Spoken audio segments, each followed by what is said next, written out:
The following compilation features unsettling and spine-chilling tales sourced from Reddit's horror communities. Reader discretion is strongly advised. These narratives may contain graphic descriptions, psychological distress, and themes that could unsettle sensitive individuals. Proceed with caution, as immersion into these eerie stories may provoke fear, unease, and sleep disturbances. Enter this realm of Reddit's creepy horror stories at your own risk, as the line between reality and the macabre may blur within these chilling narratives. Story 1. My journey toward the apocalypse. Before I met the Savior, I was a worthless piece of garbage, barely a human being. Lovebug droned at the front of the enormous room. Lovebug was a monster of a man, 250 pounds of hard tattooed muscle. Like myself, he was a high-ranking member of the church. His flat grey eyes scanned the room with a fanatical gleam. I sat in the first row, watching and waiting. Followers of the Savior would tell their stories, how the Savior had reached down and lifted them out of sin and filth to bring them up to the divine. The bright fluorescent lights overhead droned on with a low hum. Thousands of men crammed together in seats or stood at the back of the room. The Savior taught only 2 commandments: to murder is holy, and to die for the Savior is the highest bliss. An army of warriors followed the Savior, knights on a holy crusade, priests who wouldn't hesitate to burn the foul bodies of any witches or demons we encountered. I thought of myself as a knight for the Holy King, our Savior, the mouthpiece of the Eternal. Now, it is like the hand of God has reached into my heart and loosened all the knots there, the knots of anxiety and fear and uncertainty. He raised his black, military-style rifle into the air for emphasis. I never realized the true nature of reality before, the fact that we are living in a simulation where the final battle of good versus evil is playing out before our very eyes, and I will be on the side of the good until my dying breath. I will be on the side of the Savior and of God. The crowd roared and clapped. Men got to their feet. Sweating heavily in the boiling hot conference room, I felt the surge of energy pass through me like a tidal wave. The pure confidence and iron will of truth. Lovebug lumbered down off the stage as the Savior came out from behind the red curtains, walking with the straight spine of a soldier. He wore a silky black robe that fluttered softly around him. The hood pulled back. The Savior had horrific burns running the length of his body. His arms had melted folds of keloid scars, visible all the way to the tips of his fingers. His scalp had also melted, and the Savior had no hair except for his eyelashes and eyebrows. But the fire that had nearly killed him had spared his face. An aristocratic visage with ferocious green eyes like those of a cat. That face seemed like it had been sculpted out of marble by Da Vinci himself. The high cheekbones jutting out over a chin so sharp that it looked like it could have hammered nails into boards. He stared out at the crowd for a long moment, his gaze unblinking. "The final battle has begun," he said in a low voice, no more than a whisper. Yet, in the deathly silence of the hall, his words rang out loud and clear. Those in charge of this illusory world know that we see them. We see them very well. How they hide behind the curtain. They control the world economy, the justice system, every government, whether they call themselves communist, authoritarian or democratic, is no more than a puppet in their dancing fingers. When anyone tries to stand up and lead the masses of suffering people towards freedom from slavery, they are vilified by the mainstream media, brought up on false charges or killed, their bodies staged to look like a suicide. Look what they did to Jesus. And for what? For telling people to love God more than their rulers. And those who speak out today are also crucified, murdered in prisons or killed by their governments. Truth is the most precious commodity. After all, it is one that can only be purchased with blood. So what can we do? How can we fight against such evil? There was a quiet muttering among the pale, frozen faces that stared up at the stage with adoration and love. "We can fight it by using their own weapons against them," the Savior said, his voice rising in speed and pitch. He raised his fisted hands to his chest, accentuating each syllable with a back-and-forth stab of his hands. "Fight fire with fire, and pay back blood with blood. The only thing these global terrorists understand is greater levels of force. We must show them death on a scale they have never before imagined. I felt nervous as the Savior delivered his message. I saw other men shuffle anxiously in the crowded auditorium, most of them having high-caliber rifles slung around their shoulders. I felt the rising violence and bloodlust in the air like electricity before a lightning storm. At that moment, I knew we would all have to fight before too long. The Savior called me and Lovebug back to his office after the speech had ended, sending his squirrely assistant over to deliver the handwritten note in the Savior's blocky, copperplate handwriting. For a long moment, I simply watched the crowd filtering out of the doors, heading back towards the complex where all the holy soldiers of the Savior lived.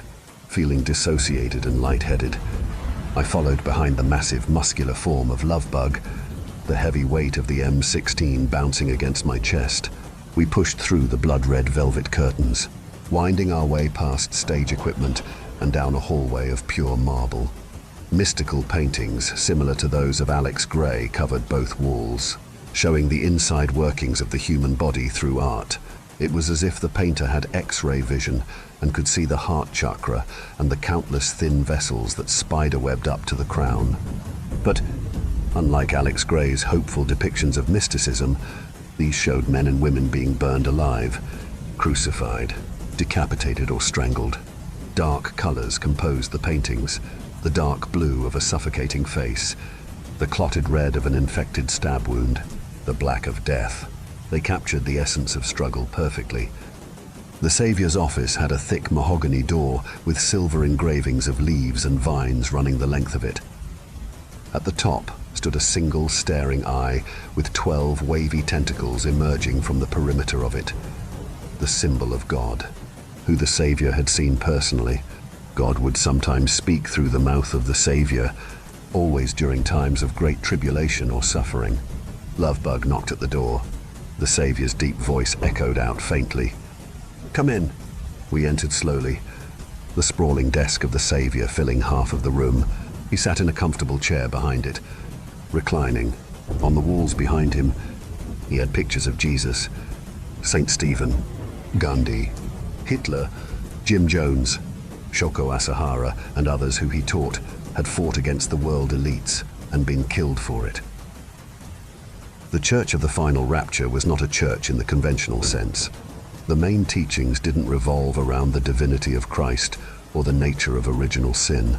What the Savior taught was far more profound, an illusory or simulated world where every single person could become their own Christ, could awaken to the truth and perform miracles, but only if they believed fully and followed the Savior. "Sit down, please," he said in his gravelly voice. "I have a mission I would like to discuss, and you two are the only ones competent and loyal enough to carry it out." "There is another anomaly spreading," the Savior said, staring between me and Lovebug with his fanatical emerald eyes. "It is located in a rural part of the United States, in a town called..." He glanced down at the sheet of paper in front of him. "Frost Hollow, supposedly. There are black ops sites located nearby, secret alphabet agencies experimenting with magnetic distortion systems and creating rips in the fabric of space-time with micro wormholes. I don't think it is much of a leap to say that the anomaly was likely started, either intentionally or unintentionally, by the government as part of their research. The cleaners would like to control that power. After all, they have been sending their men after it for years, like sheep to the slaughter, expending billions of dollars researching it. If they and the US government end up being able to control the creation and spread of anomalies, they will use it to enslave the world. There is no question about it in my mind." He leaned forwards towards us, his eyes growing cold. "There is only one path forward I can see. We need to spread the anomaly, make it become unstable so the demons of hell contained within it can spill out onto the real world. Perhaps it will awaken the downtrodden masses enough to begin the final revolution. We must fight terrorism with greater terrorism, and violence with greater levels of violence. For this mission, I am sending the two of you into Frost Hollow. Your job will be to find the Titan or Titans and lead them out to the border of the Anomaly. These are horrendous beasts indeed. The church has seen them before. They are nearly impossible to kill. I want you two to go inside. Bait it and have it follow you back to the edge. Beyond the veil. What's a Titan? Lovebug asked, his eyes flicking left and right nervously. The savior stared at him stonily for a long moment. Then his eyes rolled back in his head, showing only the whites. All the blood seemed to drain from his face. His teeth chattered. His mouth opened, and through it, God spoke, the words pouring out like crashing stones. The voice did not sound anything like the Savior's. It sounded much deeper, more mechanical, more alien somehow. I see you very well. I saw you when you were no more than a blood clot in your mother's body. I see you even as corpses, rotted, putrefying, crawling with scavengers and insects. I see everything, every moment of time. But in the Anomaly, there are things I cannot see. For this, my holy ones must go forth. In the center of hell, you will find a rose, a bird and a stone. These will be your salvation. If salvation can be found at all, go with the blessing of Yaldabaoth. The voice cut off abruptly, the silence deafening. I could hear my own heart pounding in my ears. The Savior's eyes came back down, looking confused and uncertain. His pupils were dilated, and he was sweating heavily, even though it was cool and air-conditioned back here in his private office. We stared at each other across the table, a no-man's land that protected me like a shield, for there seemed to be something dark in the Savior, along with the light, and I didn't know if any man could contain that power. But there was no question of disobeying. Within the hour, Lovebug and I were on one of the church's private jets flying to the town of Frost Hollow. The gently rolling hills of Frost Hollow loomed below us as the plane circled the small dirt airstrip in the middle of some cow farms. I looked up at Lovebug, trying to judge his stony expression. He had done many years in prison before joining the church and finding salvation, even being the leader of one of the gangs. I knew he wasn't afraid of violence.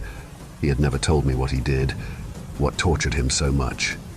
The Savior had told us much secret knowledge, how to find a Titan, a massive, bloated abomination that could come into being only within an anomaly, a combination of many rotted body pieces fused together in some sort of hellish black magic.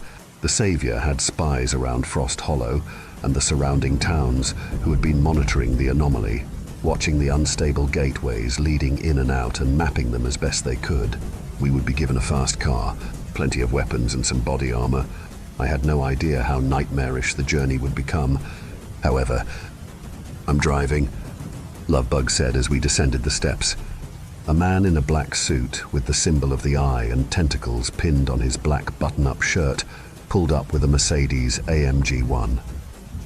It was a sleek, silver thing of immense luxury and power.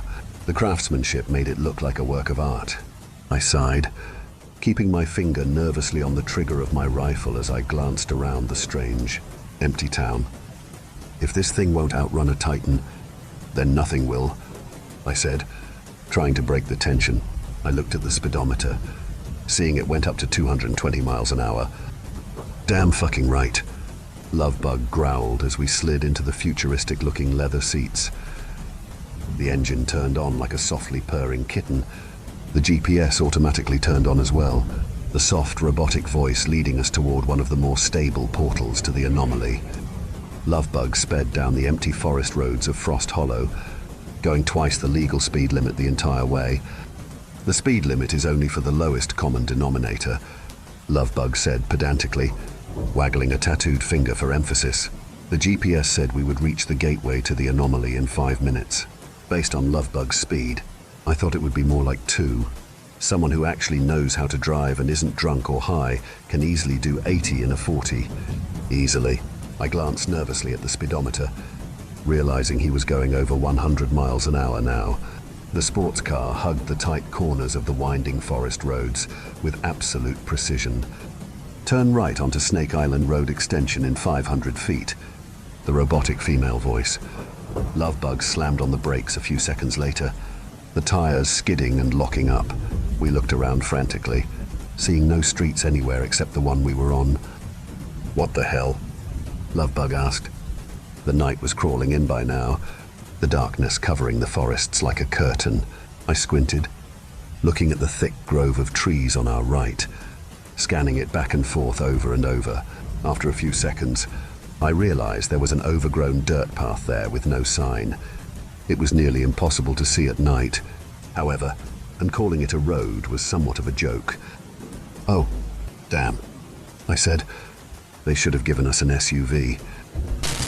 According to the GPS, our destination was only 1,000 feet down Snake Island Road extension. The low clearance of the Mercedes was a problem as Lovebug tried to navigate the flooded forest path. Deep tread marks flooded with black. Stagnant water marked the entirety of Snake Island Road extension. But ahead, the headlights illuminated something unusual. Cutting straight across the trees and brush like a razor blade was a shimmering wall of translucent energy. It reminded me of a mirage, curving upwards in wavy spiral patterns. But it gave everything a dark, sinister covering. The forest seemed to be in constant motion as the greyish light distorted it. "Look how huge it is," I said in awe, staring up at the starry sky. The flat wall rose up seemingly forever, disappearing in the cold void of infinite space. Lovebug slowly ambled the car towards the Anomaly, trying to keep the Mercedes from getting stuck with its low clearance. "You ready for this, man?" Lovebug asked in a quavering voice as we inched towards the Anomaly. It was only seconds away now. He grabbed my shoulder. "This is it. Remember the commandments." I closed my eyes, concentrating my heart on the Savior's words. "Dying for the good is the highest bliss," he had told us. "Let's do this," I said, my eyes flying open from my silent prayer as the hood passed through the Anomaly. It disappeared in front of our eyes. We could see the forest on the other side, but the Mercedes looked like it was going through some sort of teleportation portal, being ripped apart layer by layer and sent somewhere else. Lovebug nervously grabbed my hand. "For the Savior and for the good," he whispered as we passed through. I heard screaming and wailing, full of agony and unimaginable horror, like the screams of those burning in hell. My vision went white. A carpet of morphing dark colors covered everything as the shrieking intensified, until I thought my eardrums would explode. "Stop," I cried, feeling the pressure in my head like a splitting migraine.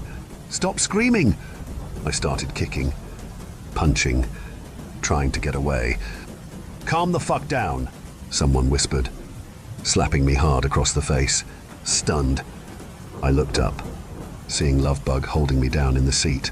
He was covered in sweat, his face a blank mask of terror. "Don't scream. There's things outside that are looking this way." I blinked fast, my senses coming back to me. I felt like a man waking up from surgery, confused and disoriented, my memories only returning in small trickles and drops. We were sitting in the Mercedes on a road that looked like it had been made of human skin. The headlights showed the ragged patches of pale, leathery flesh sewn together with black thread. The road disappeared ahead of us in a straight line. The land here looked as flat as Kansas, like a mirror world. It had houses and restaurants and churches lining both sides of the road, but they were all wrong. The stone church looked like it was constructed of some kind of red volcanic rock. Baphomets and upside-down pentagrams covered the outer walls, engraved deeply into the glossy surface. Mutilated bodies covered the front lawn, impaled, crucified, skinned alive or burned at the stake. Hundreds of men, women and children lay dead in front of the satanic temple. Overhead, the sky bubbled and frothed with red clouds and constant explosions of blue lightning, like missile flashes. The lightning illuminated the world around us, shining brightly before going dark. The incessant strobing gave the entire place a kind of circus freak show vibe. Many of the homes looked like they had been constructed from bones and covered in human skin, like some sort of hellish teepee. Arm and leg bones wrapped in razor wire formed the pillars. Grinning skulls lined the top of the flat, rectangular roofs, thousands of bleached human heads staring down. Staring out of the dark doorways, I saw gleaming, silvery eyes, They loomed 8 or 9 feet in the air on spidery bodies. Their limbs looked as thin as bones, jet black and dull. The only color from these still revenants was from their unblinking eyes and grinning mouths, where teeth like those of a dragonfish jutted out. Every pair of eyes on that street was fixed intently on the Mercedes, the sick rictus grins on their alien faces never faltering. Jesus Christ. I'm sorry, I whispered, feeling weak. I thought I was in a nightmare for a minute there. Lovebug shrugged his massive shoulders.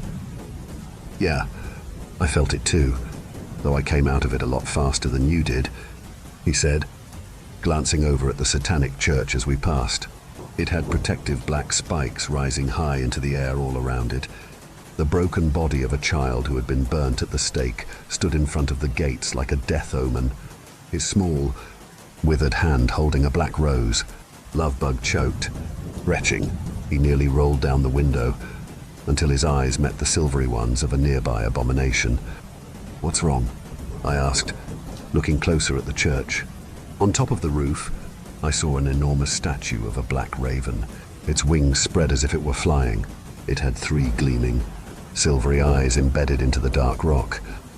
That boy just reminds me of my son, Lovebug whispered glumly, inching along the streets. I didn't know you had a son, I said, surprised. Lovebug had never mentioned a family. He shrugged. I don't. Not anymore. I killed him. I got drunk and high one night back when I was selling drugs. Fell asleep in the living room with a lit cigarette and burned down the whole house. I killed my wife and son. Burned them. They sent me to prison. But what did that matter? The prison up here is far worse. He tapped the side of his temple. I was about to say something, but at that moment, many things happened at once. Lovebug was staring at the corpse of the child when an inhumanly long arm reached up from the side of the car. It had fingers like spikes, as sharp as a knife and twice as long as normal human fingers. I gasped, a warning shout welling up in my throat, but the hand came smashing down into the driver's side window and grabbed Lovebug's neck. The window exploded in a shower of safety glass, shattering like brittle bones. Lovebug's scream was cut off as he was dragged, kicking and screaming.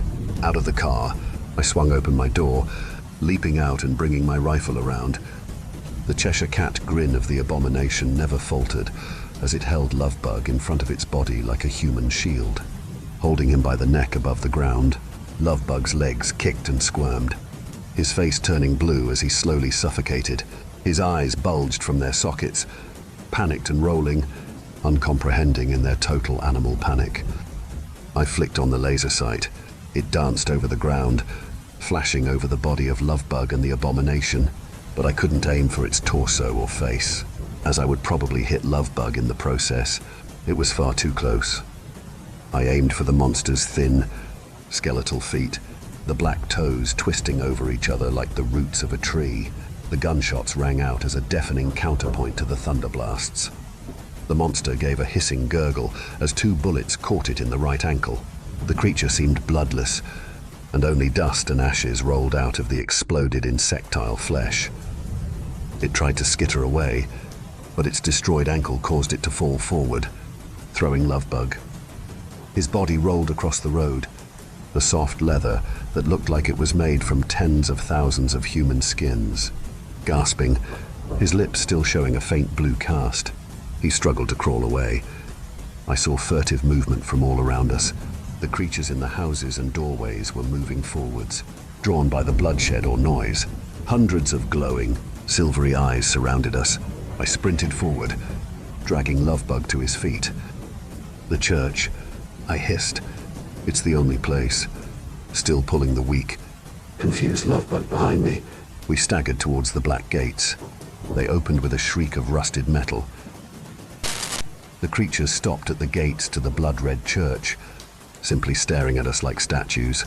They didn't even seem to breathe, their lidless eyes never blinking, the silvery glow never fading. I think this is the place we're meant to go, I whispered as we made our way towards the massive pointed doors. When God spoke to us, he said something about a stone, a bird and a rose, that we would find the Titan through that. I pointed back at the burnt body of the boy. He's holding a rose. On top of the building, there's a bird, and the church is all stone. Maybe this is the place where God wanted us to go all along. Maybe, Lovebug muttered through heaving gasps, still grabbing at his bruised neck. God, this hurts. It feels like I got hanged. Side by side, we pushed open the doors to the satanic church and walked inside. Row after row of pews stretched out in front of us.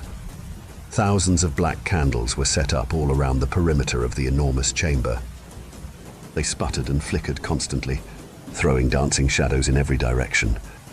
A small pair of bright eyes glanced up at us from under one of the nearby pews.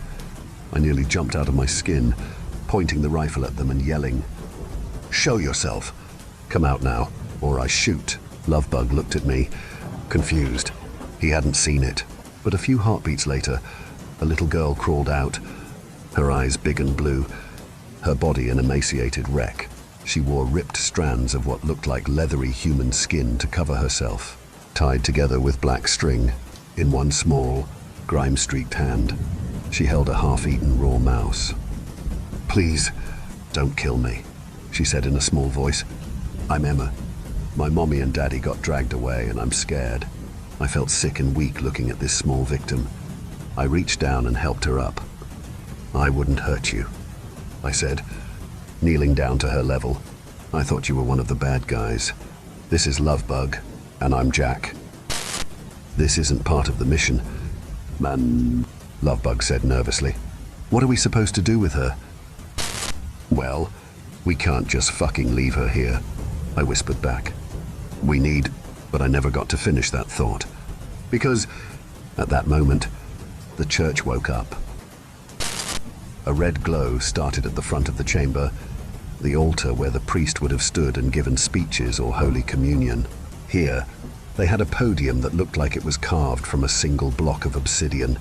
Reflected in it, I saw the screaming faces of people burning in hell, grinning demons ripping off strips of human flesh and spiraling waves of flames, all sculpted by an artist who was able to capture the most minuscule details of agony and torture. I looked around, realizing Emma had gone. I hadn't seen her scurry away and hide, but her absence gave me a feeling of crushing dread in my chest. "Lovebug, something's wrong," I whispered, still staring up at the altar. I heard a floorboard creak behind me. I glanced back just in time to see a man wearing full SWAT gear. I caught the flash of a pistol coming down, the butt aimed at my forehead. I heard the cracking, felt the immense pressure and pain. For a few moments, I swam in the currents of consciousness, trying to stay awake.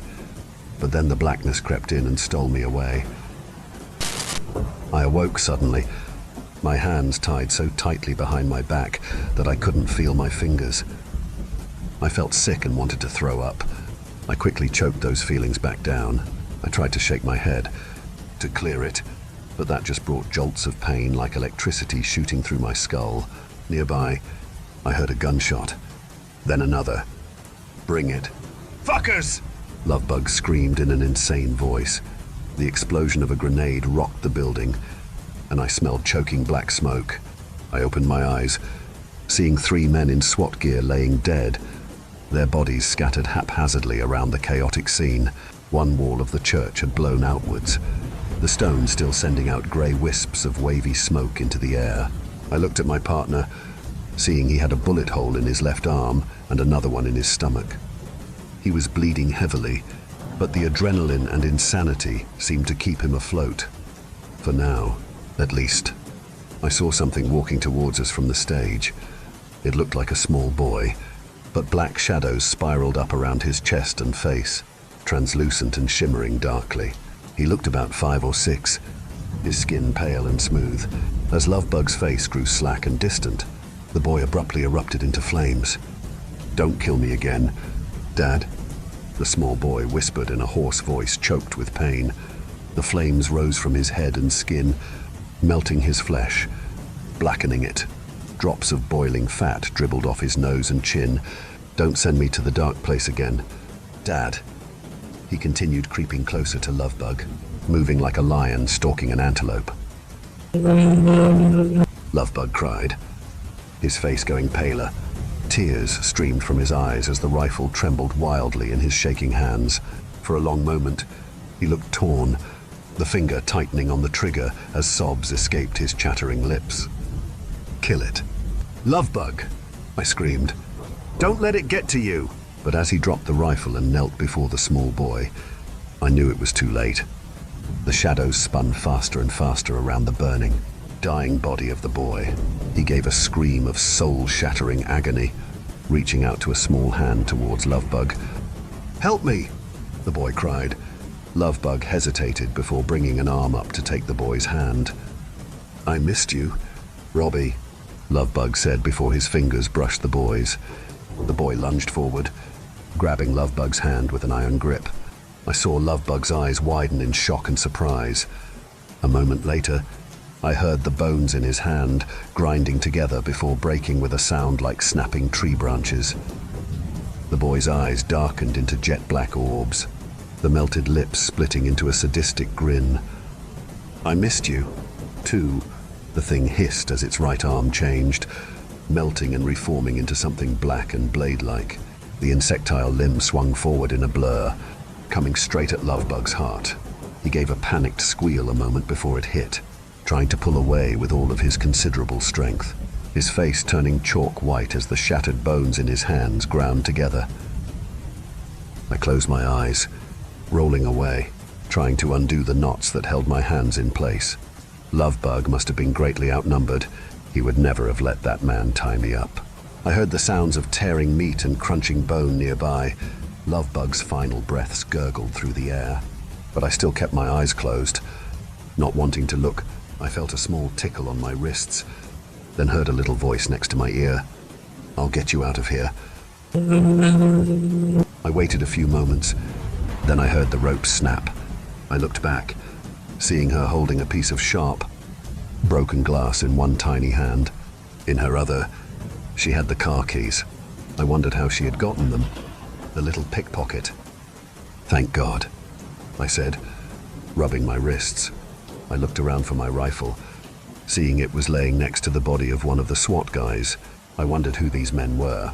I crawled towards it slowly, not wanting to draw attention. "Don't move another step," a voice growled behind me. I glanced back, seeing the small boy, his features morphing into those of a demon. Curving horns spiraled from his temples. His jet-black eyes stared down at me with hatred and coldness. "You'll follow your friend who killed my servants. His soul will stay alive forever within my body." A sickly thing wrapped up in an eternal shriek.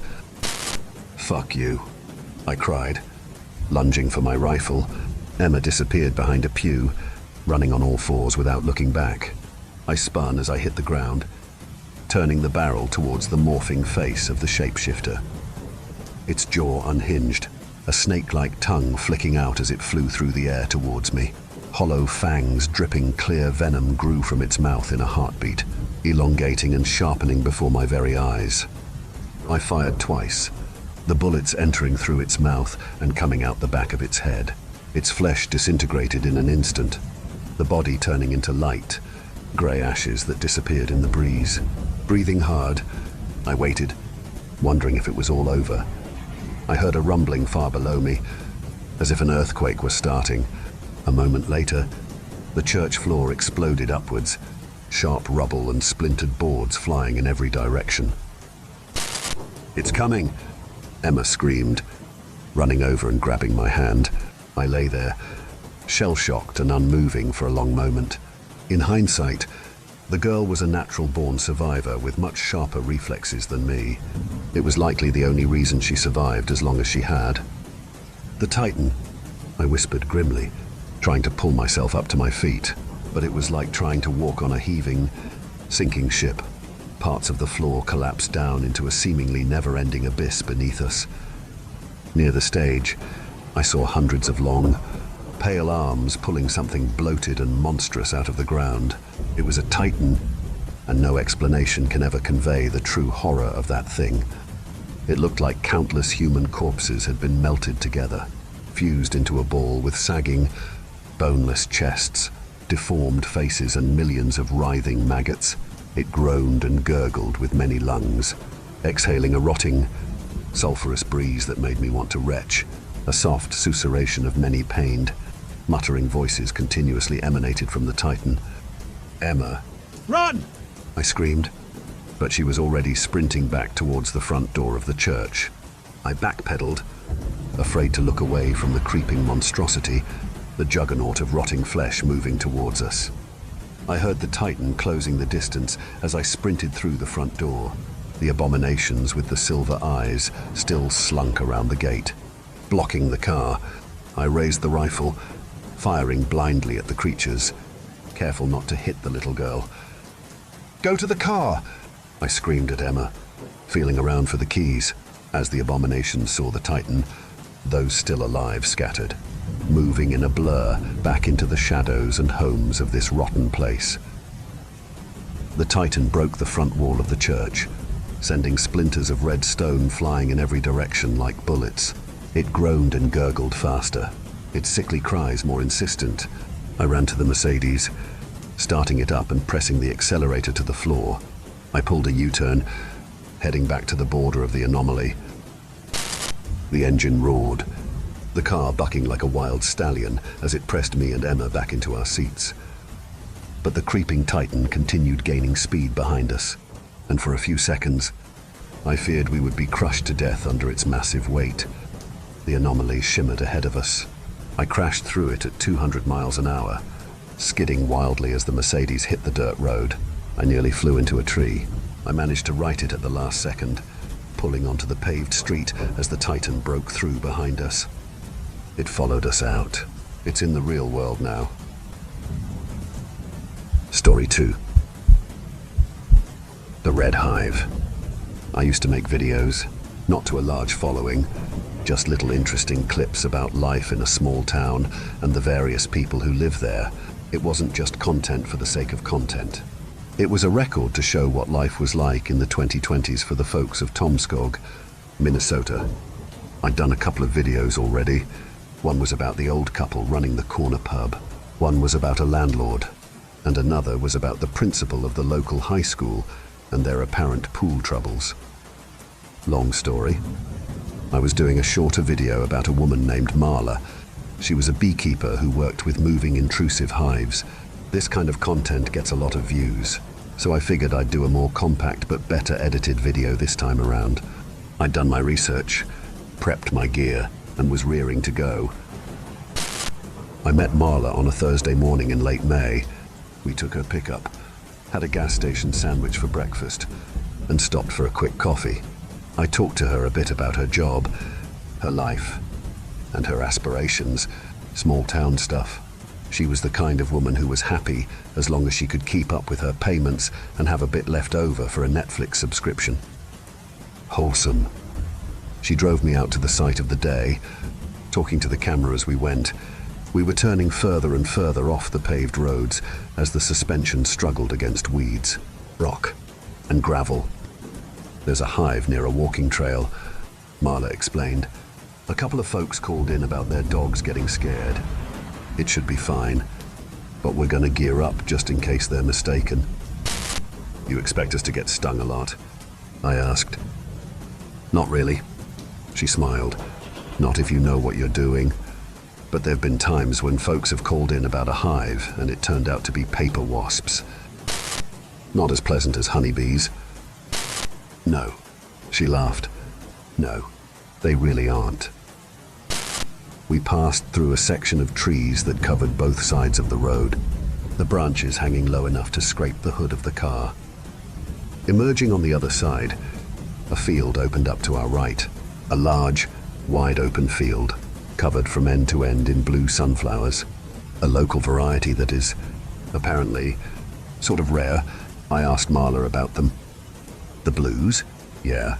They were introduced as a sort of gimmick back in the 1930s, I think.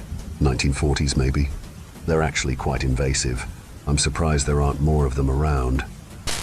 But bees can make honey on them." "I guess." She nodded. "They're just sunflowers." "Have you tried it? Is it blue?" Can't say that I have. She laughed. But I'm sure it's fine. Ordinary sunflower honey is fantastic. Kinda earthy. We got out and suited up. It felt like putting on a tent. Marla shared some interesting bee factoids that I didn't manage to catch on camera, but I made a mental note to ask her to repeat it later. Of course, I wouldn't. I'm kind of forgetful. I hadn't seen a single bee yet, but Marla was already heading out into the field. The sunflowers reached about waist high, and there was this strange, almost chemical smell in the air, sort of a mix of chlorine and ammonia. As we got further out, Marla pointed out a couple of flowers to me. Right there, she said. Get a clip. I zoomed in, spotting 2 bees chilling on a blue sunflower petal. They were just sort of sitting there. They had a slightly more reddish tint to them than I expected. Marla didn't seem to mind, or notice. It didn't take long before we got to the hive. I immediately started filming as we approached. The buzzing got louder as bees started to poke and prod at my defenses, curiously checking for gaps in my gloves and neck. Thankfully, Marla had helped me secure it. Still, the buzzing kinda gave me the creeps. Never been a fan of bugs. Yeah, all right. Marla laughed. No wonder there are bees. Someone set this up. It was a man-made hive, framed with sheets of mahogany, a series of wooden squares with hollow cork pipes lining the inside. The bees had really taken to it, transforming it into a sturdy hive. We usually call these bee hotels, Marla said. Some kind-hearted local set it up, but as this isn't private property, we have to take complaints into account. I'm going to make sure we move it to a better location with more nutrition for our free bee friends here, where they won't spook any dog walkers. And of course, we're keeping the hive. Someone put a lot of thought into this. I got a nice video out of it, how she unsecured the hive, moved the sections one by one, and pointed to interesting pieces for the camera. She found the queen and scooped her up in a separate container. Marla stopped for a moment, though. Apparently, the queen was larger than she'd anticipated. I didn't really have a frame of reference, so I had to take her word for it. We wrapped the hive up under a tarp on the pickup and made our way back to Marla's property. I was afraid all the bumps in the road would shake the bees loose, but they seemed perfectly content. I guess it helped that Marla was a very calm driver. Despite some curious bees making their way inside the cabin, we still had the suits on, luckily. There was a cute hand-painted sign of a bee as we entered Marla's land. When you live in the middle of nowhere, most folks can get away with owning more land than they need, especially if they don't mind having spotty internet or a fair drive to the nearest supermarket. One look at Marla showed that she didn't mind either of these things. We took some time offloading the hive, finding a good spot on the eastern side of her property. There were plenty of wildflowers for the critters to feast on, and Marla seemed confident in her choice. There wasn't much more to it. We set it up, captured a couple of finishing thoughts, and called it a day. As I packed up my gear and took off my suit, I got a moment to speak with Marla without the camera. She was excited to have a new hive, but there was something about her expression that seemed a bit off. I'd love to try some of their honey. I said, I think it'd make a great end to the video. Yeah, I'll keep in touch. She nodded. There was an oppressive silence as she stared into the distance. I tilted my head, trying to catch her attention. You all right there? I asked. Yeah, she nodded. I'm just anxious. New responsibilities. You know. Is there a problem? She bit down on her lip, squinting. Maybe. A couple of days later, I started getting updates. Marla was having some trouble with the hive. It was more aggressive than she'd previously thought, and a lot of the bees had been dying off at alarming rates. It happens when you move them sometimes. She sighed. It's rare, but it happens. They can have trouble adapting. She managed to get a little honey, but she wasn't too happy about it. Apparently, it wasn't as sweet and sugary as she thought it'd be. There was just something off about it. Texture-wise, she was going to make me a little bottle of it either way, for the video, but she advised against eating it. Returning to my day job, I was looking forward to hearing more from Marla. Out of all the people I'd worked with, she'd been the most eager to contribute to my channel. We kept in touch over the week, discussing future collaborations and other ways we could make content. She suggested making a couple of DIY videos to showcase some neat tricks for would-be hobby apiarists. The following weekend, we met up again, another early morning, this time with a light drizzle spattering against the hood of her pickup. The moment she came around, I could tell something had happened. She had these bright red spots on her arms, and she was a lot less talkative than usual. Before I got the chance to talk to her about it, she explained. "Got swarmed yesterday," she said. "Never happened before." "Those are all stings?" "That's just the thing," she scoffed. "It isn't. They're bites." "I didn't think honeybees bit people." "They don't." We just looked at one another for a moment. Her marks were pretty nasty, some of them swollen enough to burst. The conclusion was obvious. These weren't ordinary honeybees. We made our way back out to the field where we'd found them. I did a little filming, but Marla was self-conscious about her arms. She was scared that it might dissuade people from working with bees, and she kept repeating how it was her fault for not handling them correctly. She said it so many times I couldn't help but to feel she was trying to convince herself rather than me, or an audience. We made our way out into the field. Marla flipped open a pocket knife and bent down to check on the flowers. Cutting one off at the stem, she examined it for a moment. She held it up for me to see for myself. I looked it over but couldn't see anything strange, apart from the obvious blue color. "You gotta touch it," she said. "Check it." So I did. As soon as I touched it, a few petals came loose. The flower was clearly dead and dry. Checking out a couple more, we came to a startling realization. The entire field was, in fact, completely dead, bone dry of pollen and sustenance. And, according to Marla, it must have been dead for months. I didn't really understand why that was such a big deal. Because, Marla explained, the hive flourished out here, in the middle of the field. If they couldn't survive here, they would have migrated, but they didn't. So what the hell have they been eating? Whatever it was, it's what must have made the honey taste weird. Not just taste, Marla said, shaking her head. The smell is the worst, like stale bacteria and methane. Things started to fall into place. Whatever they had been eating out here in the field wasn't available at Marla's place, hence why they had been dying and getting more aggressive. Getting back to the pickup, Marla was deep in her own thoughts, drumming her fingers on the dashboard. She couldn't figure it out. I tried to cheer her up with a pat on her shoulder, which caused her to flinch a little. I probably poked a bite mark. "Sorry," I said, "but you know, maybe that's why they swarmed you." "What do you mean?" "Well, maybe they tried to eat you up," I chuckled, pointing to her arms. "Bees don't do that," said Marla, her face stern. "I know," I nodded. "Sorry, bad joke."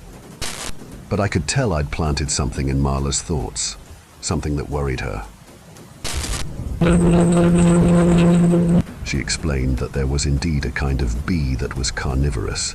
There was a type of bee called the vulture bee that fed exclusively on meat. Mostly carrion, though. They weren't active hunters. They couldn't be, as they were stingless. "You think these might be vulture bees, then?" I asked. She explained. "Can't imagine them just, popping up. And even so, they wouldn't be this aggressive." Would explain the honey, though. Marla's face went pale. Had she been eating meat honey? I decided to hold off on posting my video. This was turning into something more interesting, and I wanted to see it through. I filmed a couple of shots where Marla got to explain the intricacies of vulture bees. She did it in the frame of an interesting fact, rather than a suspicion, but I could tell something had changed. She wasn't as certain anymore, and a bit of eagerness had run out of her. There was a tangible worry there. As we went out back to check out the hive, Marla stopped. Her eyes widened. "Turn off the camera," she hissed. 3 dead pigeons, covered in bees. From that point on, I was fully invested. This was something neither of us had seen before, unfamiliar ground. It didn't take long for Marla to confirm that the honey she'd harvested did, indeed, contain a meat protein. After that, it was just a matter of observation. Yes, the bees ate flesh. They bit instead of stung, but they weren't vulture bees. These were larger, more aggressive, and had a wider abdomen. Their mandibles were longer, and they had a slightly reddish tint to them. It was difficult to tell whether the color was a result of mutation or blood. The dead pigeons were stripped to the sinew in surprisingly little time. Marla didn't know what to do. She'd been working with preserving bees since she was a teenager, and this whole situation was testing her. She didn't want to just kill the hive, but she couldn't let them spread either. These could be highly invasive. But she took too long to decide. Just a couple of days later, 2 of the other hives on her property had been completely decimated. The red bees had killed and devoured all of them, leaving only empty chambers and hollow carapaces behind. When Marla FaceTimed me about it, she couldn't hold back the tears. By now, I considered myself a friend of hers. We'd talked a lot and got along really well. And it wasn't just about content anymore. I didn't want to see her like that. She deserved better. I offered to drop by and brainstorm a bit. I figured she needed the company. She'd done at least 24 of these bee rescues, and the one time someone came to cheer her on, it all went to hell. That had to suck. So I dropped by one day after work. The sun was setting, dark clouds on the horizon. I noticed them the moment I stepped out of my car. A handful of red bees climbed the white picket fence outside Marla's house. A few others were clustered in a particular spot near the edge of the house, no doubt feasting on a small bird or a rodent. I went up to the door and rung the bell, ducking from a couple of curious bees trying to make themselves comfortable in my rough post-work hairdo. Marla invited me into her kitchen, offering me homemade lemonade. She had these custom-made coasters with cartoon bees on them, along with the logo for her rescue. I could tell she'd taken a couple of sudden precautions. There were tape lining the edges of the windows, as well as a plastic sheet covering the ventilation duct. No wonder the air felt stale. No one knows what to do, she sighed. I called the Wyatt brothers, southbound AP. They can't even believe it. They actually don't believe that I have what I say I have. And what is that? What is it you have? She sighed, scratching her eyebrows, a kind of nervous tick. There's no name, but, I know what they do. I know now. They're like the vulture bees. But she threw her arms up in surrender. I could tell she was tired. One of her eyes drooped a little lower than the other. Might have been from a bite too. Marla spent the better part of an hour showing me websites, witnesses to similar bees, drawings, and descriptions. She talked about the application of pesticides, mutations, climate change, GMOs, and microplastics. Hell, at one point, she was bringing up 5G towers as a possible culprit. She was all over the place, and I could tell her heart wasn't in it. It was all just desperation, grasping at straws. After a couple of hours, well into the dark of the evening, we'd gone from homemade lemonade to lukewarm, well-nursed beers. We'd run out of ideas and topics. Instead, we just stood by the kitchen window, watching the red bees crawl across the glass. Marla put down her bottle, this time without using one of her cartoon bee coasters. "Check this out," she said. She placed her hand on the window, and the bees outside immediately swarmed to it. Within seconds, there was a cluster of at least 40 crowding around her hand, on the other side of the glass. "Give them a minute," she continued. "It's kinda crazy." They started to move in a pattern, a sort of pulse, moving counterclockwise from a perfect circle into a four-armed spiral. Their wings pattered in unison, a buzzing noise that scratched against the window pane. "I can't explain that," she said. "I can explain following my hand, or killing other hives, but that?" She shook her head, not looking away. "I can't explain that." It got a little bit too late. and I'd had a couple of beers too many, so I decided to crash on her couch. I wrapped myself in a blanket and pulled a pillow up to my ear so I wouldn't have to hear the buzzing outside. It wasn't loud, but it was such a distinct sound that I couldn't unhear it. Marla didn't seem to share the same issue, though. She just walked into her room and that was that, out like a light. I had an uneasy sleep, falling in and out of surface-level dreams. I remember forcing my eyes open just to see if I could. I was uncomfortable, and I couldn't stop hearing that buzzing noise. Even when things were quiet, I kept imagining myself hearing it. I'd see little black spots on the windows as they landed and disappeared, looking for a way in. Somewhere in the early morning hours, I was finally out cold. I didn't notice those first few sounds. How the tapping against the window got louder, how the patterns got bigger and clearer. I was finally asleep, and it was already too late when I woke up. I was lying on my side as I popped open a single eye, only to see a red bee on my hand calmly brushing itself clean. I didn't notice the droning noise at first, until I realized the background noise of the room was different. Looking beyond that first red bee, towards the window, I realized something. The pattern of bees was on the inside of the window. There were hundreds of bees already inside the room, but the sound was closer than that.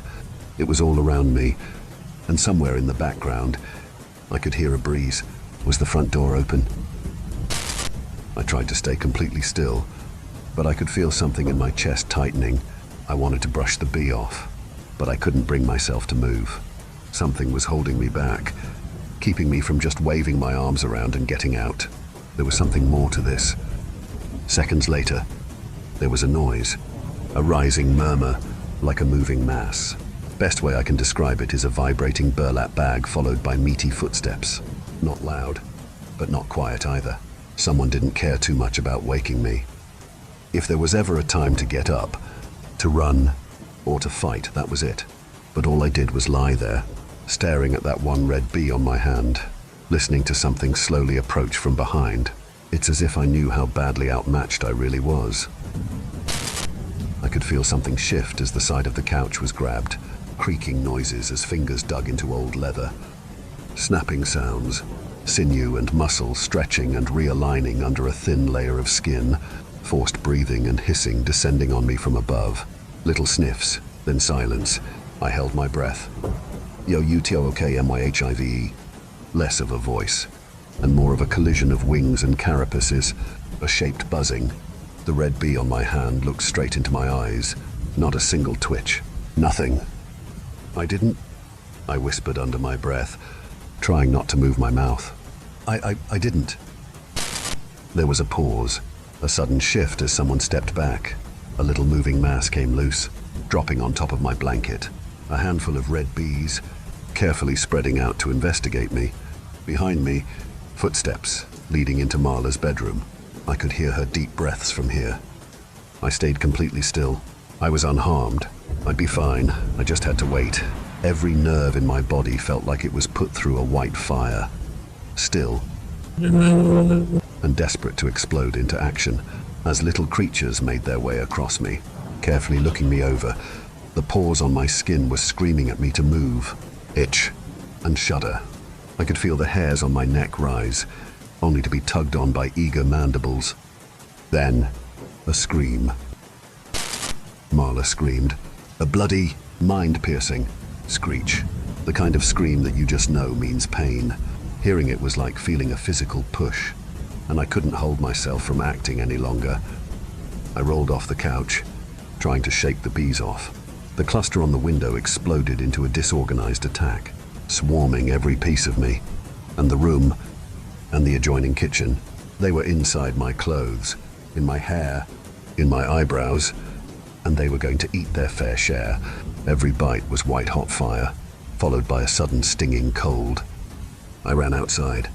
I remember taking off my clothes, waving my shirt around, shoeless and burned by bites.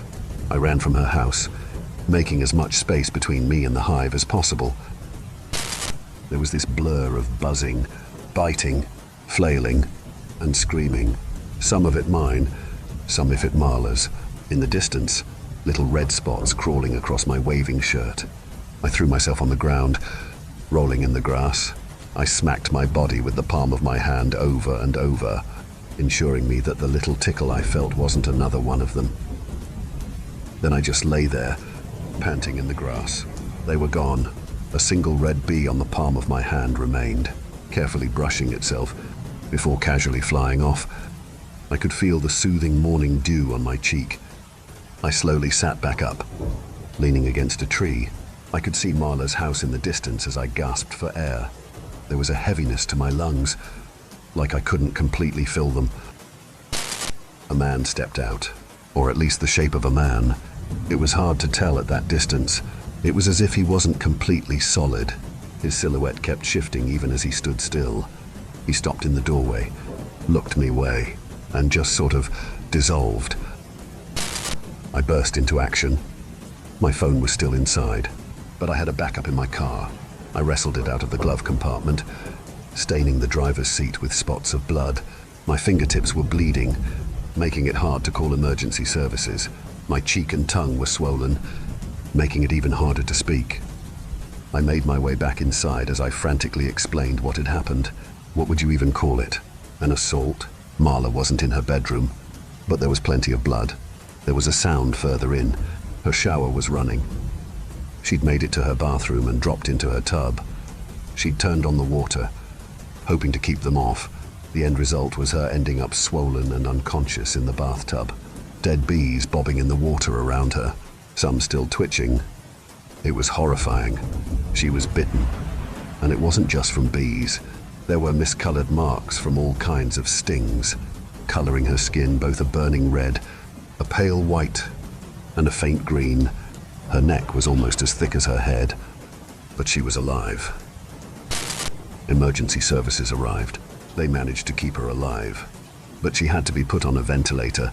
They claimed she'd had a massive allergic reaction. They said something similar about me, completely ignoring the eyewitness account of a strange intruder. It didn't help that neither me or Marla could say the slightest comprehensive thing about their appearance or identity. It took some time, but I recovered. Marla too. By the time she got back home, not a single hive was left. Every single one had been butchered and devoured. And the red bees, well, they were just gone, along with their handmade hive. Not too long ago, I talked to a friend of a friend who worked at the sheriff's office. I told them where we'd found that first hive. He asked me at least 3 times if I was sure that that was the specific spot. Of course I was. I even had a clip of it.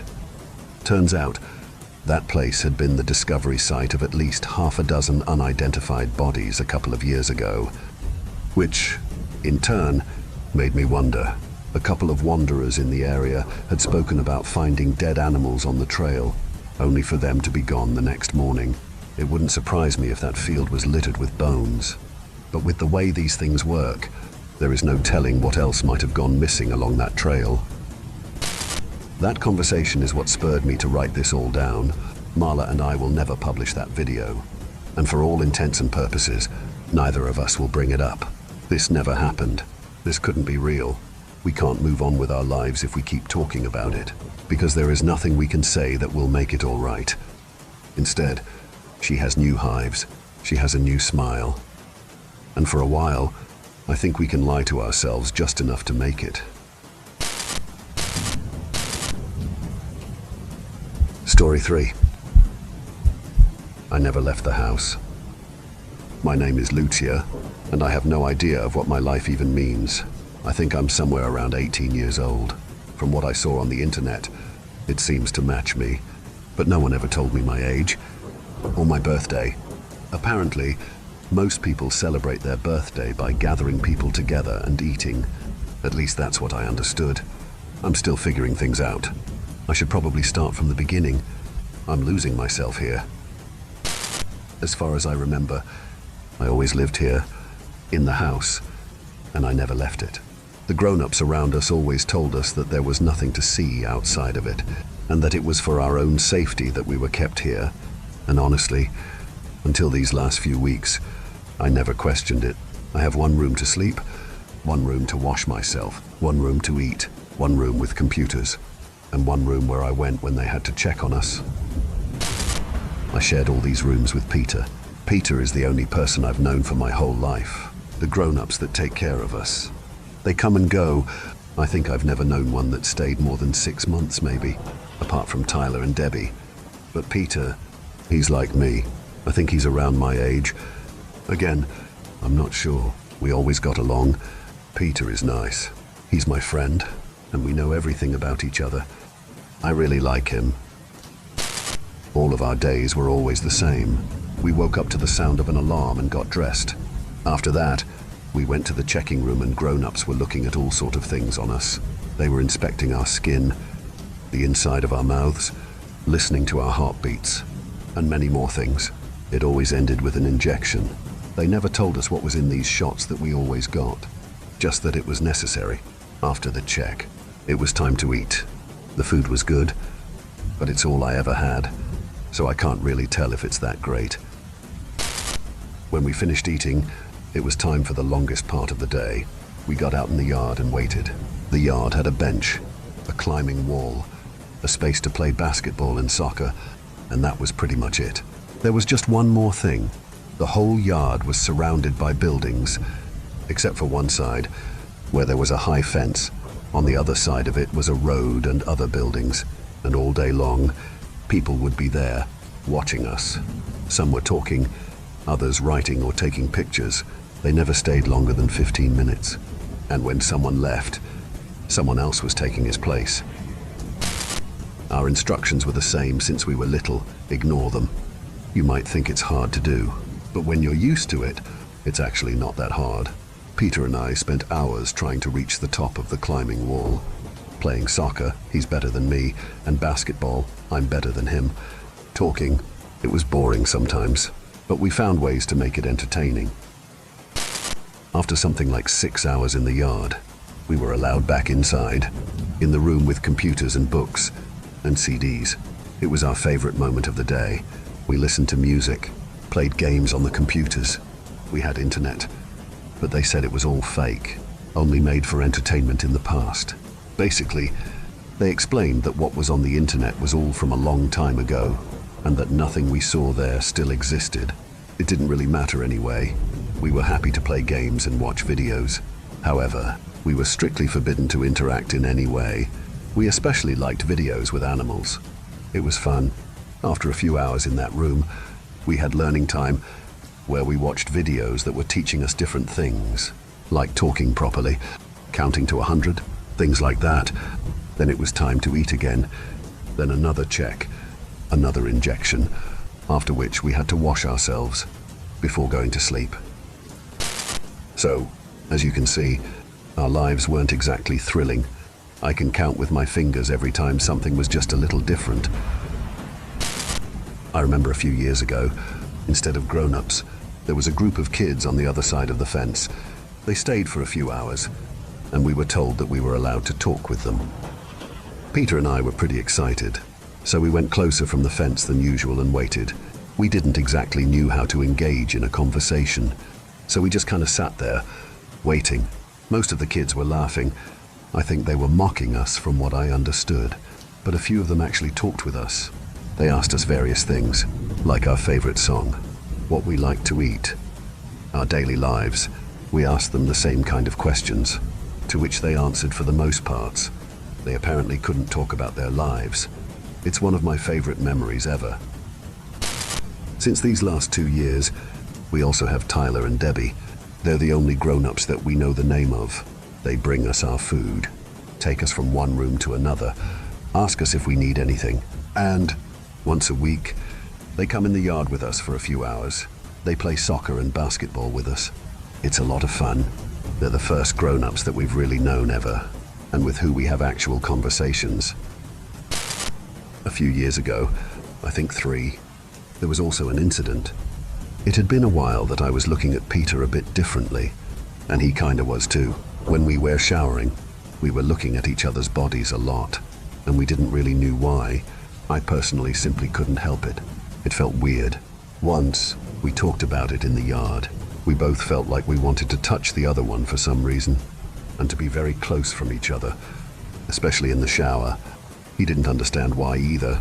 That same day, When we went in the shower, we started to get closer from each other, and eventually we were touching each other. It felt weirdly nice. We were stopped pretty fast by grown-ups and put in separate rooms. We waited for maybe an hour before they brought us together in our room. A woman sat in front of us and started to talk to us. She explained that what we were feeling wasn't wrong and that it was normal, but that they couldn't let us do these kinds of things with each other. Since then, we didn't shower at the same time, but another thing was also added to our daily routines. Before going in the shower, we were both took in a separate room where we were given pictures. He had naked women, and I had naked men. We were given an hour. At first I didn't really know what to do, but with time, I started to have my habits that I won't explain here. Another time when things weren't like usual was the time when nobody came on the other side of the fence. Of course, it wasn't the first time it happened, but the other time was because it was raining a lot, or snowing. But that one time, there was nothing that explained it. And also, we weren't told that there wouldn't be anyone. The grown-ups acted like it was a normal day. So, that's always been my life, until these last few days. Things started to get different 6 days ago. It was a morning like any other. We got dressed and went in the checking room. They checked everything they always checked. But when came the moment to get our injection, we got 2 shots. It was the first time they ever gave us more than one. We asked why it changed, but they only answered that it was like that now. After that, we went to the room where we ate. Tyler and Debbie looked way more anxious and stressed than usual, and they looked tired too. We noticed it immediately but didn't ask anything. The rest of the day went as usual, but there were way less people on the other side of the fence. The next day went exactly the same way, and the one after that too. 3 days ago, there was even less people on the other side of the fence. We also started to hear screams. They sounded like screams of pain, or screams of rage sometimes. We had no idea who was screaming like that, but it was seriously scaring us. 2 days ago, there was almost no one left on the other side of the fence. I think we got something like 10 people for the entire day. The screams continued and got more intense and louder. Yesterday, things went the same way they did the day before. We got 2 shots. We ate. Tyler and Debbie looked exhausted like never before, and we went in the yard. That was the day when Tyler and Debbie came with us. The screams were louder than ever.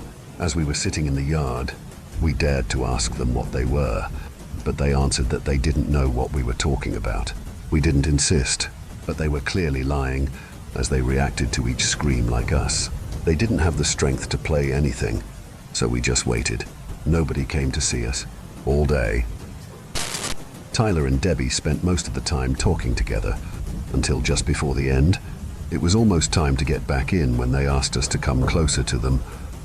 They told us that we couldn't tell anyone about anything they were going to tell us. They told us that we couldn't trust anyone in here except them, and that things were slowly starting to go sideways, putting us in danger. They said that they couldn't explain too much, as no one could know that we knew anything. They told us that something very bad might happen that night, and that we had to protect ourselves. They discreetly handed us 2 pills. They explained that if we were too scared that night, we had to eat these immediately, and that it would save us. On that, the door to get inside opened and we had to go back. Tyler and Debbie left, and we were told that today we wouldn't get time in the computer room, or alone time. They gave us our injections, and we had to go to sleep just after.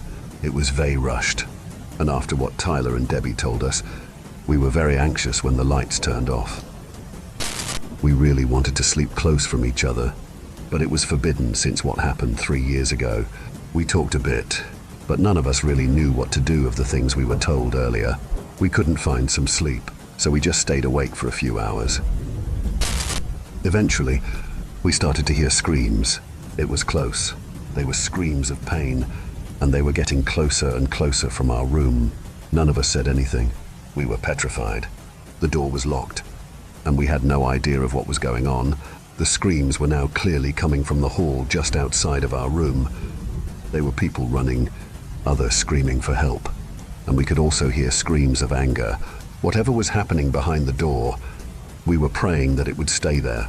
After some time, The screams slowly stopped before it went silent. It was suddenly completely silent.